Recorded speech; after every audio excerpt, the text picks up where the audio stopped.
আমাদের সেনাবাহিনীকে ঘিরে কত ভয়ঙ্কর নানানমুখী ষড়যন্ত্র চলছে তার একটি প্রমাণ অন্তত আমরা পেলাম।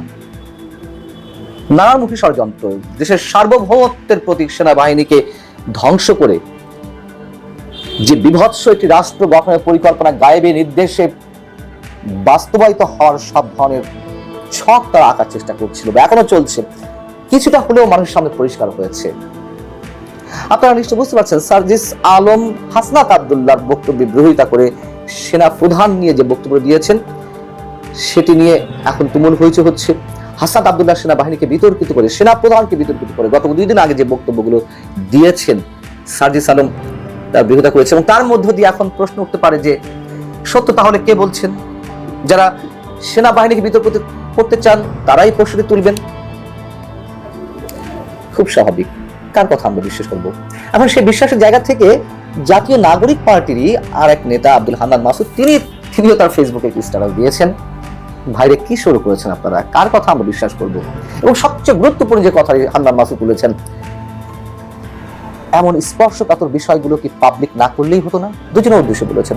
এবং এর মধ্য দিয়ে যে জিনিস পরিষ্কার হচ্ছে, একটা তো পরিষ্কার হয়েছে সেনাবাহিনীর বিরুদ্ধে কিভাবে ষড়যন্ত্র চলছে, কিভাবে সেনাবাহিনীর বিরুদ্ধে গণমানুষকে খেপিয়ে তোলার একটি চেষ্টা করা হচ্ছে, সেটি পরিষ্কার হয়েছে। আরেকটা হচ্ছে জাতীয় নাগরিক পার্টির মধ্যে যে চেইন অফ কমান্ড নেই, জাতীয় নাগরিক পার্টি যে একেবারে লক্ষ্যহীন আদর্শহীন অবস্থায় চলছে, এটিও তার প্রমাণ।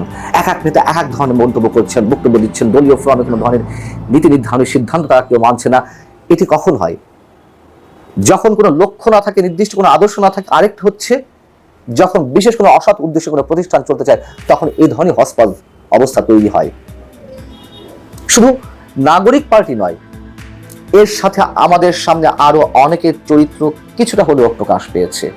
বিএনপি যে চরম দ্বিধাদ্বন্দ্ব ভরপুর একটি দল, সেটি আবারও প্রকাশ পেয়েছে। পাশাপাশি এবি পার্টির মতো দলগুলো সেনাবাহিনীর বিরুদ্ধে মানুষকে কেন খেপিয়ে তুলছে, সেই প্রসঙ্গ মানুষের মাঝে এসেছে।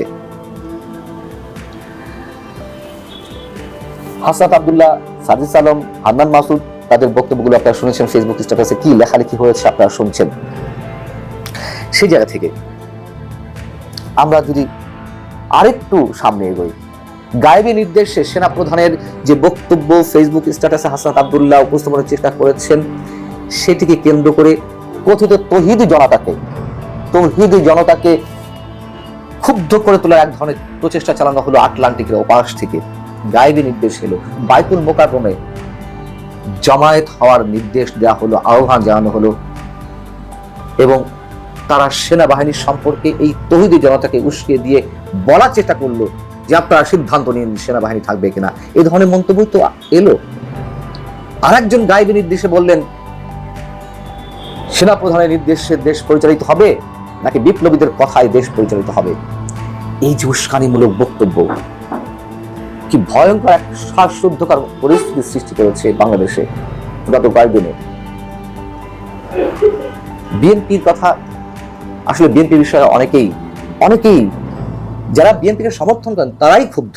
বিএনপি আসলে কোন লাইনে হাঁটতে চায়? যে বিএনপি আওয়ামী লীগের নিষিদ্ধ চায় না, এমনটি তারা সরাসরি বলে এসেছে এবং বলেছে যে তারা বিচার চায় যারা অপরাধী, কিন্তু সবাই মিলে আওয়ামী লীগের বিষয়ে সিদ্ধান্ত নিতে এমন কথা তারা বলে আসছিল। এদিক থেকে তাদের মধ্যে একটা উদারতার পরিচয় পাওয়া যাচ্ছিল। এই বিএনপিকে তো আওয়ামী লীগ নিষিদ্ধ করতে চেয়েছিল, সেটি তো নিন্দা আমরা সবাই জানিয়েছি, যা বিএনপির অবস্থানকে আমরা স্বাগত জানিয়েছিলাম। সেই বিএনপি আবার মোটামুটি ইউটার্ন নিয়ে এই যে জাতীয় নাগরিক পার্টি বুঝি হোক না বুঝি হোক নানান ধরনের মন্তব্য করছিল, সেদিকে তারা গা ভাসানোর চেষ্টা করলো। জাতীয় নাগরিক কমিটি হুঙ্কার ছাড়লো, প্রধান উপদেষ্টা যখন বলল ইন্টারন্যাশনাল ক্রাইসিস গ্রুপের প্রতিনিধি দলের সামনে যে আওয়ামী লীগ নিষিদ্ধ বিষয়ে সরকারের এই মুহূর্তে কোনো ধরনের পরিকল্পনা নেই, যখন হুঙ্কার দিয়ে উঠলো জাতীয় নাগরিক কমিটির নেতারা বা সাবেক সমন্বয়করা, ঢাকা বিশ্ববিদ্যালয় জাহাঙ্গীরনগর বিশ্ববিদ্যালয় মিছিল চলতে থাকলো, তখন বিএনপি মনে করলো বাপরে বাপ আমার এদের ভাষাতেই কথা বলতে হবে। তখন তারা বললো যে ফ্যাসিবাদে পুনর্বাসন করা যাবে। এবং এটি কখন বললো? যখন হাসনাত আব্দুল্লাহর স্ট্যাটাসটি তার পর পরে এলো, ডক্টর মোহাম্মদ ইউনূসের মন্তব্যের পর পরে যখন পাবলিক করা হলো। মানে সবসময় যেদিকে শক্তি যাচ্ছে সেদিকে বিএনপি হাওয়া দেওয়ার চেষ্টা করছে।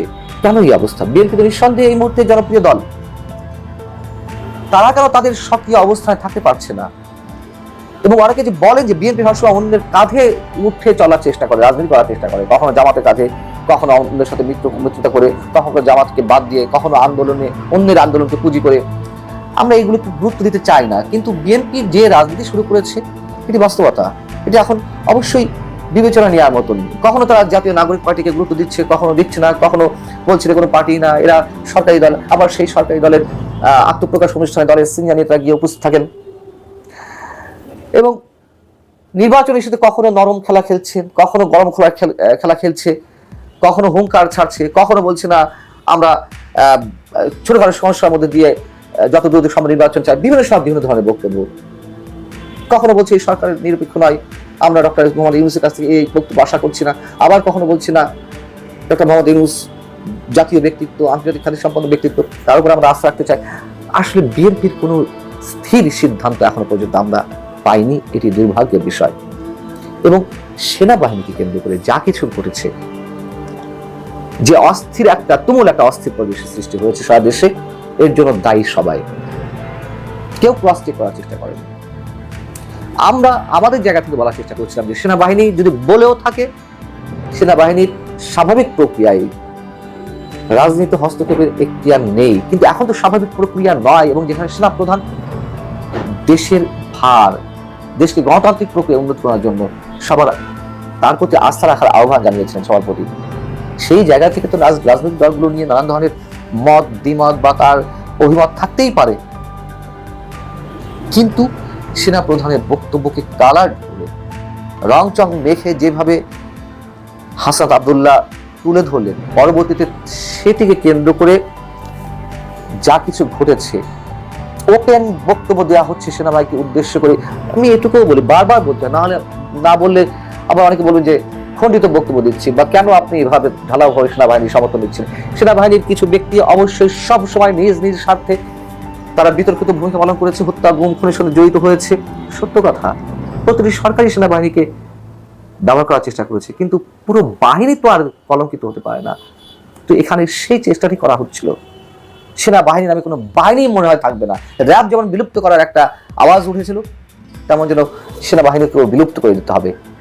আর সেনাবাহিনীকে বিলুপ্ত করে দিতে পারলে, অকার্যকর করে রাখতে পারলে লাভটা আসলে কার? সেই তো চরমপন্থা বা জঙ্গিবাদী গোষ্ঠী যারা বিশেষ খেলা খেলছে বাংলাদেশকে নিয়ে, তাদেরই তো। অতএব এর আগে আমি বলছিলাম যে হাসনাত আব্দুল্লাহর কাছ থেকে জবাবদিহি চাওয়া উচিত, তাকে জবাবদিহিতার আওতায় আনা উচিত, রিমান্ডে নেওয়া উচিত প্রয়োজনে, যে কেন কাদের ইন্ধনে সে এই ধরনের বক্তব্য প্রচার করলো। শুধু হাসনাত আব্দুল্লাহ নয়, আরো যারা আছেন তাদেরকেও জবাবদিহিতার আওতায় আনতে হবে।